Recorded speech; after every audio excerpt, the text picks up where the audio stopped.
পটুয়াখালীতে নানা আয়োজনে হিন্দু ধর্মাবলম্বীদের অন্যতম ধর্মীয় উৎসব শ্রী শ্রী বিশ্বকর্মা পূজা পালিত হয়েছে। বিস্তারিত দেখুন পলাশ সরদারের তথ্যচিত্রে।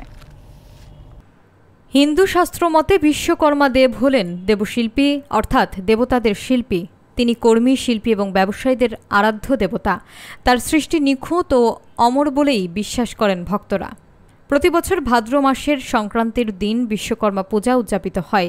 এরই ধারাবাহিকতায় আজ বুধবার জেলার বিভিন্ন বাসাবাড়ি, মন্দির ও ব্যবসা প্রতিষ্ঠানে পূজা অর্চনার মধ্য দিয়ে বিশ্বকর্মা দেবের সন্তুষ্টি লাভের আশায় এই উৎসব অনুষ্ঠিত হয়। এ সময় মন্দির ও হিন্দু পল্লীগুলোতে মন্ত্রোচ্চারণ, শঙ্খ, উলুধ্বনি ও ঢাকের বাদ্যে উৎসবমুখর পরিবেশ সৃষ্টি হয়। পরে ভক্তরা দেবতার পায়ে পুষ্পাঞ্জলি অর্পণ করেন এবং শেষে সবার মাঝে প্রসাদ বিতরণ করা হয়। নরসুন্দর কল্যাণ সমিতির পক্ষ থেকে প্রত্যেক বছর বাৎসরিক আমরা পূজা করিয়ে যাই।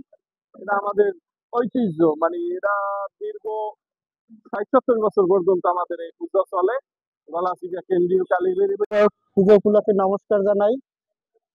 আমাদের এই পূজা অনেক দিন ধরে চলতেছে, প্রায় ৬০-৭০ বছর পূর্ব চলতেছে। সভাপতি গলাচিপা সেলাই সমিতি আমরা প্রতি বছর এই পুজো উদযাপন করে থাকি এবং এই পুজো উদযাপন হইতেছে প্রায় ৬০-৭০ বছর। আমরা আমাদের এই পূজায় কোনো বিঘ্ন ঘটে না, আমরা সুন্দর সাফল্যভাবে এই পূজা চালাইতেছি।